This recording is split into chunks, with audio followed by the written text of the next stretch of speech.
Bobby Manning here. Welcome to the Garden Report. Hours from Heat Bulls, the final East Play-in tournament game that's going to decide who the Celtics are playing round one. And of course, I'm hedging my bets on the Miami Heat, a fourth meeting between these two teams potentially here, going back to 2020. And Wes Goldberg, of course, is back as he has been throughout all these years to talk about it. Could have been an interesting first round series between a Jimmy Butler Heat team that's close to full strength. I know Terry Rozier, Duncan Robinson right now dealing with some stuff as well. But then he goes down in that Sixers game. And they even had a big lead in that game in the first half and into the second. They squander it. Butler done for multiple weeks now. Probably going to miss that entire first round series if they make it there, but they have to get through Chicago without him first. Tough. There would have been some real juice for that Celtics Heat series, similar to that Nets Celtics series a couple years ago I compared it to.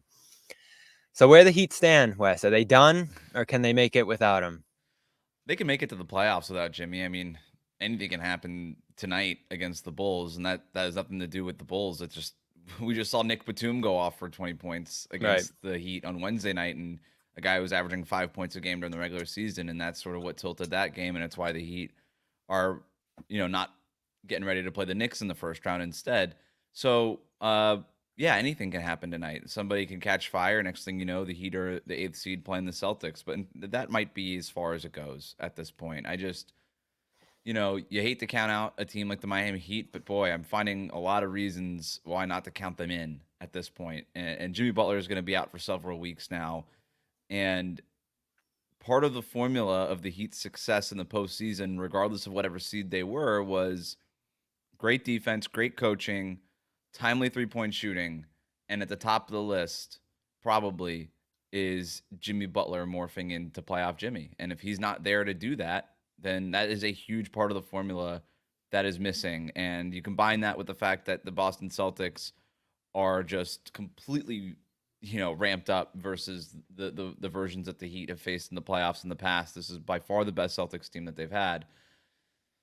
It's a daunting task, and it feels like, all right, even if you do manage to get out of the play-in tournament for the second straight season, there's just really no reason why any sane person would pick the Heat in a series against the Celtics at this point.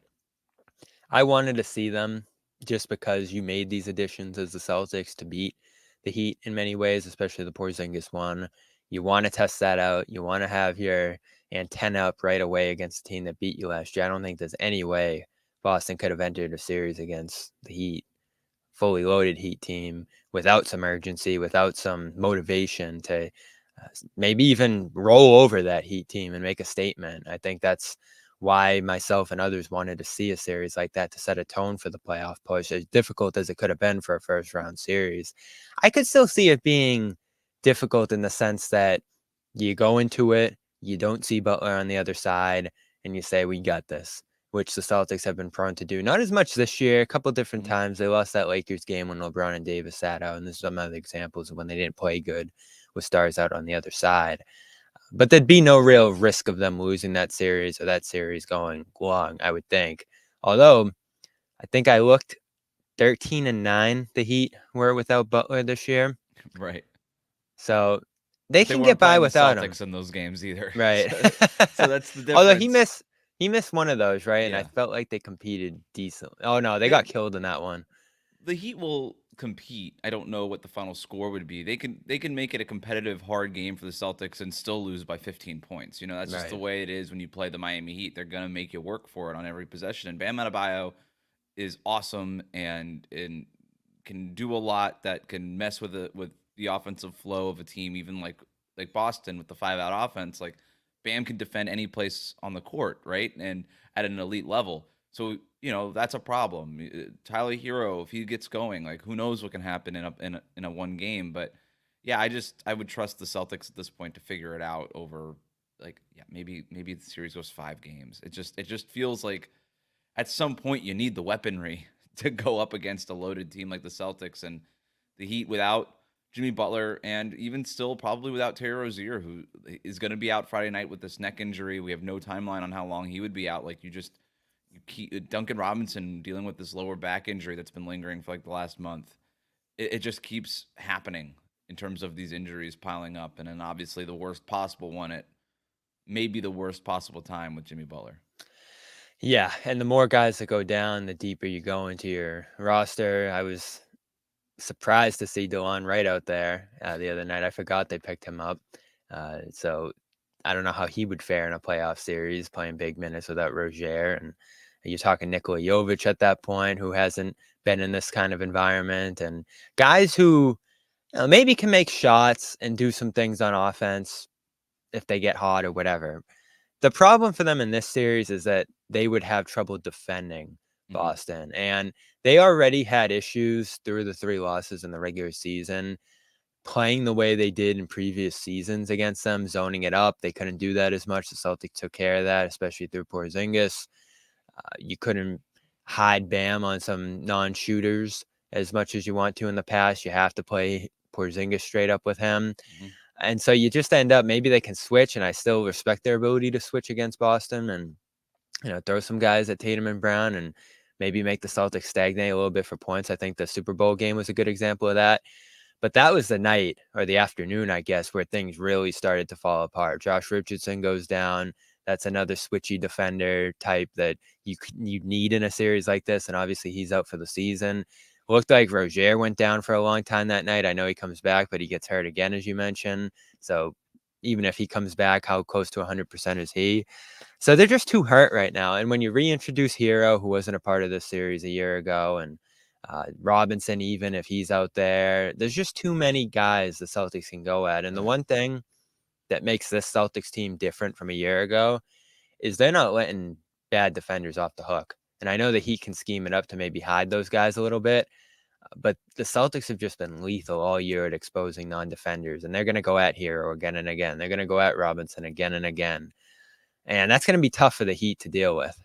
Yeah, and Joe Mazzulla has done such a better job in his second year, tilting things further in that direction and not letting, you know, weaknesses off the hook in general. Just okay, hey, this is what we need to do. We're just gonna run. We're gonna let Jaylen Brown go ISO for a little bit to attack these weaker defenders or whatever it needs to be in any sort of matchup. I think Joe Mazzulla has gotten so much better at recognizing those things and making those adjustments quickly, and then sticking with the things that work. And so, yeah, it would have been great to see a Heat team at full strength, even as you know as disappointing as this regular season has been for Miami, and I don't know how much, people outside of Miami recognize this, but like you come off of an NBA Finals run the way that you did, the expectation is not to go back into the play-in tournament the next year, even though it worked out last year where they were able to get all the way to the finals. Like you just didn't want to do that again. If you were a finals team, a team coming off of a finals run should win 50 games in the regular Right. season, right? And they didn't want to be back in this play-in mix, and they sort of stumble at the end of the season, and they end up going from a team that had a shot at a top 4 seed in the East at one point to having to fight for their life just to make the playoffs. And then that obviously you end up having to play these extra games. And in the first one, Jimmy Butler gets hurt. And this is why you try to avoid the play-in tournament in the first place. So you have all that stuff, and obviously you would have not had to play the Celtics in the first round, but maybe you make a run to the conference finals, and you see the Celtics again. And so all this stuff robbed us of another classic in this rivalry, like a classic series where you have this vaunted Boston Celtics team that made all these amazing additions over the offseason and look like complete world beaters in the regular season. You have a Heat team that does not take the regular season as seriously as I think that they probably should, but has all the organizational equity, has all of the confidence and the self belief, all those things. Like where if the Celtics have all the talent on paper that the Heat wish they had, like the Heat have that kind of wide acknowledgement and respect of like the fortitude and the mental strength and all that stuff that people are still questioning about the Boston Celtics, right? And you kind of get these things meeting over and over and over again, and sometimes the Celtics win, sometimes the Heat win, and it just feels like we got robbed of another addition to that series here. And I don't know if it's the last chance that we have. The Heat, if they lose tonight, Bobby, like it feels like they have like real serious questions that they need to ask over the offseason. And so Here we we are might not again with ever get that. it. We We might had never. that conversation last year I around know. this time, and it's like, do you look to a rebuild? Do you start to sell some parts? And then they go to the finals again. So we'll have that conversation when we get there. But Yeah. man, the personnel this year, that's the real story here because Vincent leaves. I thought that was going to be a real loss for them just based on how he played last postseason. And it's still Kyle Lowry going into this year. And you don't really replace him because of the whole Lillard debacle. And we've talked about that plenty. Max Strus, that one ended up being a real loss. Yeah, he goes to Cleveland. I thought he had a pretty good year. He's a guy who was a pretty steady constant on that Heat perimeter and Hmm. could defend a little bit and hit shots and just tortured the Celtics at different points in those last couple playoff series. So no one really emerges in his place. And then you go on and get Terry Rozier, who I thought would be a little bit of a better fit than he was here. I know he's not the most efficient player offensively. Defensively, he has quick hands and stuff, but isn't a real physical defender. So I pictured that one having a little bit more of an impact immediately, and I know he got banged up and stuff, but that one didn't change their fortunes as much as I thought it would. And then think of some of the young guys, Hakas, that whole thing went great this year. Jovic still feels like he has a little bit more of a learning curve to go there. So I know everybody looks at the Heat and is like, oh, they can just fill these spots with whoever and have it be fine. That didn't end up being the case this year. Yeah, I don't know. I thought their depth was actually pretty. I thought their depth was better this year than it was last year. At You least in think? terms of the regular season. Yeah, I mean, yeah, you lose Max Strus and Gabe Vincent, but you added some really needed perimeter guys that they didn't really have last year in terms of wings. So they let the guards go and replaced them with wings because this team felt like it was missing something in terms of length on the perimeter, and so they draft Jaime Jaquez.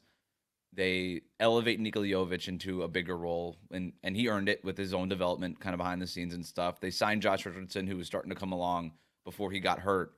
And then you make that Terry Rozier trade midseason, and I thought that this team overall was just going to be Haywood Highsmith kind of developed and became a role guy for them too.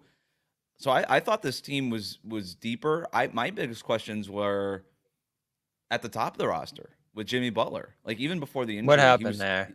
he was showing decline of age. The guy's 34 years old, and his numbers at the rim have declined. Like all the indicators where you're like, okay, is this guy getting older?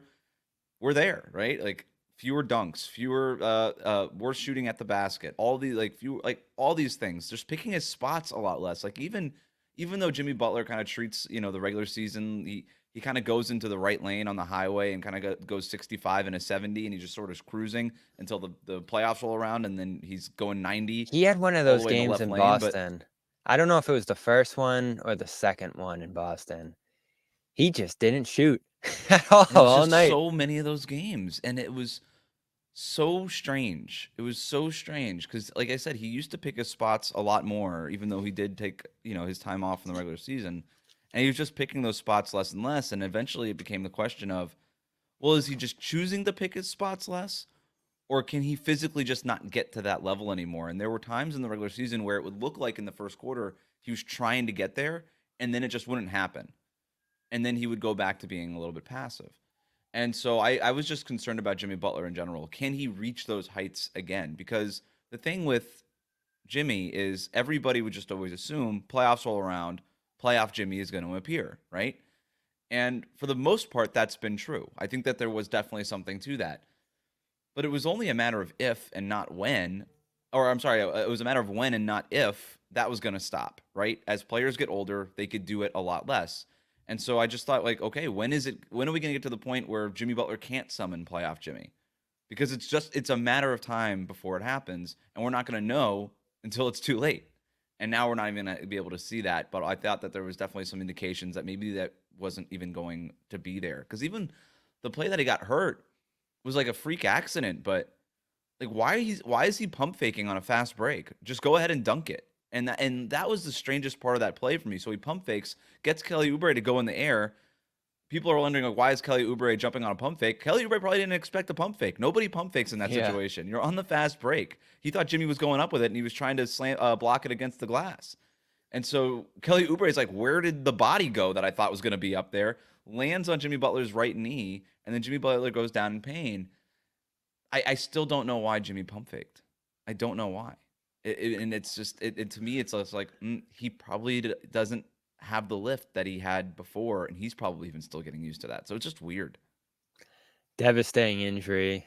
Gonna miss this playing game tonight. Gonna miss multiple weeks beyond that. You have to think he'll miss the entirety of the first round if it comes to that. So it's a killer. And there's been many injuries in this playoff series, playing series so far across multiple teams. It just takes the right life out of multiple teams. Pelicans and Zion.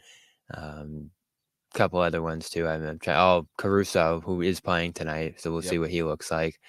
I'm sure there's some others that I'm forgetting here, but just a killer because despite all the things you said, do trust him to take up a notch into the postseason, and you're not even going to have that option now if you're Miami. So it's going to be difficult tonight. I still have them winning this game. I just think they have enough to get by. You can do some of the hero Bam stuff. You can do, some other things offensively to try to make up for that. Again, it's not like Butler's taking a million shots. The shots would go around to other guys, and you would have had a facilitator in Rozier. So that's the real killer, right? Is that Rozier's going to be out. Robinson at go tonight, you think, or kind of up in the air? I have no idea. I would bet probably not. I just think that the Heat will probably just say, you know what? Just because this lower back has been such a problem for him, that they'll probably say, like, look, if we get into the playoffs, we'll play him then. If not, we're not going to throw him out there in a play-in game and risk it. And then he's got to deal with that over the summer. I just don't think that they'll do it. But who knows? Maybe it's the fourth quarter and they're down 12 and they say, hey, we need a miracle. Duncan Robinson, go out there and make three-pointers for us in a couple of minutes or something like that. But no, I think the Heat have enough to win the game tonight. This is a really good matchup for Bam. The Heat and the Bulls obviously played 4 times over during the regular season. Bam played 2 of those games way back in November, and both of these teams look very different for a variety of reasons. For the Bulls, Kobe White has emerged into a legit kind of all-star caliber player, and then the Heat have all the trade deadline deals that we've already talked about and all that kind of stuff. But this is still a really good matchup for Bam. In those 2 games in November, he averaged 23 and a half points on like 60% shooting. It was crazy. They don't have the personnel to guard Bam. They like to have Nikola Vucevic or Andre Drummond kind of get up to the level of the screen, and that works against most centers who are just out there on the perimeter setting screens, but that's not what Bam does. He sets that screen, he gets the ball, and he's rolling to the rim. He's obviously super athletic, and he just blows by those guys. And there's just time and time again, pick and roll, run right by Vucevic. Have cut behind Andre Drummond. He's got the lob at the rim. Heck, the Heat, without Jimmy Butler, they could just have Bam ISO, clear out, let him ISO on one side. Bam can go to work on either of those centers and just blow by him. So I think this could be a really big Bam Adebayo game. And if he has that kind of game, if he's the best player on the floor tonight, yeah, he can definitely win this game. I'm not ruling that out even a little bit. It's always a toss-up. You never know how it's going to go. Heat looked like they were going to win that last game against Philly with the great first half, zoning it up and all of that, and went the other way in the second half. Or Ayo Dosunmu can just make 7 3-pointers in this game, and then the Bulls are playing the Celtics in the first round. Like, that's just the weird part of the play-in tournament. Yeah. Yeah. A year ago, it looked like the Heat were going to advance to play the Celtics in the first round, and then they end up losing that Hawks game and having to go all the way to the East Finals to do it. So no telling. Of course, our great partner here, Prize Picks, makes it a little more fun to watch some of these games. Our daily fantasy sports partner. You can check them out with the promo code CLNS. Get a 100% matching bonus up to $100. You've picked 2 players or more. I believe up to 6. Pick more or less on their stat projections and win. It's that easy. PrizePicks.com/CLNS. Use that promo code CLNS. Fun night to do it. It's going to be Heat, Bulls, and Kings, Pelicans. So we'll see who moves on to those 1-seed series. Of course, whoever wins this Heat Bulls game is going to play the Celtics here. As I said, I still feel like the Celtics could have a few slip-ups against the Heat, probably 2 max. in a Mhm. series without Butler. Uh, but I'm going to respect them coming in no matter who they're putting out there just because of the coaching, the defense. They had the number one defense in the league, final 10 games of the regular season, Miami Mhm. did. So they can still scheme that up. And man, they look devastating on that stretch where they were zoning it up against Philly. Would they force 13 first half turnovers? Yeah. Crazy. So I don't think you can go into that series and expect to walk all over them. The Bulls, I know they got some good players. I know that they can win some games in crunch time, and they've played the Celtics tough at different points. I feel like that would be a sweep for Boston. 27th defensive rating the Bulls have since the All-Star break. They Yeah, ain't I mean, they're just going to go at White again and again and again and just blow through them. yeah, that could get ugly, that series for So Chicago. I'm still hoping it's Miami because I want to see a better series. It's going to be interesting now for the Celtics, West. They got one of these two teams first round. They got a fading Cavs team / young Magic team in the second round. So there's a real path for them here to roll potentially if they play Yeah. their potential. And this has been a lot of the conversation around the Celtics as we try to figure out which of the four teams are going to play and now which of the two teams are going to play. It shouldn't matter. If they play like they do there in the regular season, they were levels above even some of the better teams in the league, never mind some of these middling teams here. So I know a lot of old habits and old fears will creep in here as we preview these series, and I think you do have to account for those, the mentality, as you mentioned. But if they play like they did even 80% of that, 90% of that in this series at the very least, Yeah. we're very well talking about a sweep in either one of them. I know it's tough to sweep these days, but 5 max against either of these teams. Yeah, it feels like everything sort of broke right for the Celtics at the right time. You've got Joel Embiid, even after he comes back, another little tweak I and think that and avoiding them he's was so hobbled. key. Yeah. And so we don't even know if Embiid will ever look even 75% of what he was before the injury based on, some of what's going on with him. Giannis going down, TBD on that, but it just feels like every one of these teams is banged up in a bad way. Obviously, Jimmy Butler going down. So uh, the Celtics are not only the best team during the regular season, they're the healthiest team in the Eastern Conference too. And it just feels like, okay, you're the most talented team. You have the most wins. You got home court advantage. You're also the healthiest team at the right time. There's no reason why they shouldn't roll through the Eastern Conference. That said, it's still the Miami Heat. It's still that logo. It's still Eric Spoelstra, and it's still coming into town if the Heat win tonight for 2 games in Boston. And I can only imagine what the conversation on CLNS media and on radio waves and everything will be if a Jimmy Butlerless Heat team goes into Boston and steals one of these first 2 games. It will be what? Like what word would you use to describe what would happen for those next 24 hours? Panic mode. I was already anticipating it with Butler coming in and that series, especially where the Celtics have just been sitting around for 2 weeks. They haven't had anything to play for in Mhm. half a month here. So they've been resting. They've been sleepwalking through some games. I know they had a couple intense practices this week, but you do have to ramp up for this again. And it would be a similar feeling to that Philly series last year where Embiid's out for game one. Harden comes in and pours like 30, 40 points on them, and they lose that game one in shocking fashion. So Mhm. they have to be able to prevent those kind of losses that extend series this time around. I think it's the And most important factor for them because that's when injuries creep in. That's when more fatigue and miles creep into this team. And they've been super healthy all year, but there is still a relatively thin team where if mm, you lost any one of those 5 starters or your top 6 rotation guys for even a game or two, it's a whole different game for the Celtics now at that point, especially in a playoff series. So they have to take care of business this year. They went 6 against the Hawks last year, 7 against Philly, 7 against Miami. That's what led to all those injuries and fatigue and yeah. all those factors that made them lose that game 7 against Miami. Yeah, and that 6 game series against Atlanta was the weird one, and Yep. that was the one that showed like maybe the Celtics just don't have it, right? It's like, yeah, you got to go in and just close, and it looked like they were going to close the door on Atlanta, and then the Hawks pushed it to 6 games, They and almost pushed it to 7. they That was a almost pushed close it to game down the 7, right? stretch. Yeah, and you're just like, what's going on? Like this team is not even nearly as talented as the Celtics are, not nearly as well coached, not nearly as good. Like what's going on here?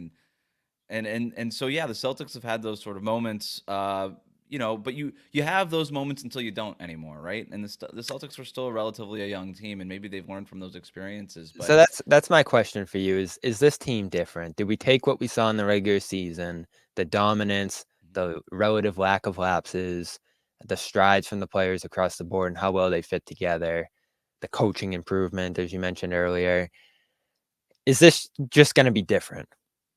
Because I wouldn't be surprised at all if it's just a whole different ball game Yeah. this playoff run, and they roll through the East, and it's going to be them in Denver, and we'll see who proves to be the more talented player at the top of those rosters at that point. I think it's different. I don't know how different, and I don't know if it's going to be different enough to ultimately win the championship, but I think it's different. And that's the bet you made when you traded Marcus Smart and all that talk about, well, he's the heart and soul of the team. How could you get rid of him? And I loved the trade when they did it because I was like, well, isn't the whole problem with this team the heart and soul of it? That was the whole issue. And I'm not pinning it all on Marcus Smart, obviously, but like some sort of emotional change was needed, and the agent for that change was just getting rid of the loudest, most leadershipy guy in the locker room, and that was Marcus Smart. And it was risky when they did it, no doubt about it. But the whole thing that everybody questioned about this team was the heart and soul. So you needed some sort of thing to shake up sort of the soul of this team, and they did that. And obviously doing that by also upgrading just the raw talent level of this roster obviously helped too. But yeah, I just think all of that stuff combined with Missoula doing a better job in his second season, just looking more composed, the whole thing, a better coaching staff down the bench too is worth noting, and all that stuff. And also, to me, the thing that stood out was the composure of the Jason Tatum and Jaylen Brown, specifically with Jaylen Brown, where it was a little rough, I thought, to start the year in this 5-out scheme. He was kind of looking for his spots, but the Celtics have done a good job of winning games while also working through some of the things that they needed to work through and ironing out some of the wrinkles that they just had when they started the year. And there was a certain amount of composure in which that they did that gives me a little bit more belief in what this team's composure could be in a playoff series. But at the same time, I don't know that they're going to be tested that much because, again, it just feels like everything broke right in terms of injury and health for the Celtics right now. So how tested are they going to actually be? Is vanquishing the Miami Heat, a limping, undermanned, Jimmy Butler-less Miami Heat team in the first round potentially, does that really do anything for the psyche of this team? Maybe they could talk themselves into it, but it probably shouldn't, if we're being honest. And then you get past that, and okay, yeah, cool. If you beat the Cavs or the Magic, congrats. Who knows who you end up meeting in the Eastern Might be Conference the Finals Knicks if in you the get East that far. Finals at that point. So And that's then that would yeah. actually do something. I mean, the Knicks are a good, they're a good team. So I'm not saying they're going to be without friction going into this, but then who ultimately are you seeing in the NBA Finals if you get that far? And is whatever sort of mental fortitude that you've developed over the last 10 months, is that going to be enough to get you over the ultimate hump of winning the championship rather than just getting to the NBA Finals, which this group has already been there? It'll be an interesting conversation at that point if it is Denver, Boston, of whether the adage of health and path, which, two things that often decide the champion at the end of the day. Mm-hmm. The Denver even didn't go through the toughest path possible last year to win their championship, but that's how it goes, and you're still the champion. So that's working in their favor right now. On the other hand, as you mentioned, Nuggets could be battle tested. I don't know how you could be any more battle tested than what they possibly face in the West here. So at that point, it will be an interesting toss up of whether the more tested team comes out on top there or the more healthy, fresh team that rolled through and stayed healthy wins at that point. But that's way down the line. Last question I got for you here. Say the Heat do lose tonight or just lose a quick series round one. Where they go? You got this Butler extension up in the air here. The report is he wants more than Brown. You talked about all the factors there, him declining, all the rest. I don't know how much of a trade market they'd even be for him if you wanted to move on Yeah. from him instead of signing that deal. And then you got to build out a roster around these guys. And I don't know, does that Milwaukee thing too? Could he go back to Lillard and take a look there? I don't know. Where do you think this team goes if they lose tonight? They need so Pat Riley has basically already said that this is probably the last run of whatever era this is. And it's been a long run, and you could argue it's been maybe the second best run in Heat history behind the Big Three Heat era, right? Because of, two finals appearances, the Eastern Conference Finals appearances, all those things. But it's getting up there in age. They've struggled in the regular season now 2 years in a row. And so that's not a fluke, right? Like that's the largest sample size that we have that we're working with, or at least recent sample size. I mean, it's a larger sample size than the playoff than the finals run last year. So you kind of, if you're asking yourself, how are we going to judge this group? If you're the front office, I think you have to judge it based on that and not just one playoff run. And so, yeah, Jimmy Butler, 34 years old, he'll be 35 by the time next season starts. I think it's clear that he's not capable of being the leader, uh, the lead scorer of a 50-win team. Like he's just not that guy anymore. Now he could be a very important player on a title team. I think he could still be that.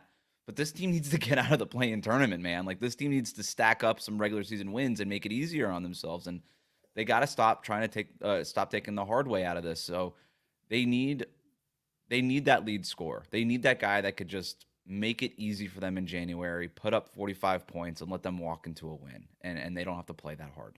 They need that. Now they've tried to get that for the last 2 summers. They tried it with Kevin Durant. They tried it with Donovan Mitchell. They tried it with Damian Lillard. They're going to try it again. We know that, but it's hard, right? Superstar trades are hard to pull off in this league. So if that's probably plan A is, can we go get that superstar that we could pair with Jimmy and with Bam and and kind of retool and do basically what the Celtics did in terms of revamping the roster and upping the talent level. But if they can't do that, then yeah, maybe they do have some more serious questions. I think the Jimmy Butler extension is going to be something that could potentially be a little contentious because he's going to say, "Hey, I captained one of the great eras in Heat history. Pay me," and he'd have a point. And the Heat could be like, "Well, you play 55 games a year, and you're getting up there in age. We can't afford to pay you that much anymore." And they would also have a point. And so I don't know. It's going to be a lot going on. But if they lose tonight, or even if they don't, even if they win tonight and you get rolled by Boston, this team has some real serious questions that they're going to have to answer. And unfortunately for them, it's not all up to them, right? It also depends on what the market is and kind of how the tides shift one way or the other, and which way they kind of get pushed and pulled, right? Because if they can't make that superstar trade, then you have real existential questions of, well, then what do we do now? So it's going to be tough. It's going to be interesting. Wes Goldberg, follow on with him tonight for Heat Bulls at WC Goldberg, and however far they go, all you can Heat, Locked On Heat, everywhere you can read him and listen to him, as well as often here on the Garden Report. We'll see if it's Celtics Heat. Maybe we'll be talking down the line if it's a longer series. Appreciate you as always, Wes. Thanks for having me, man.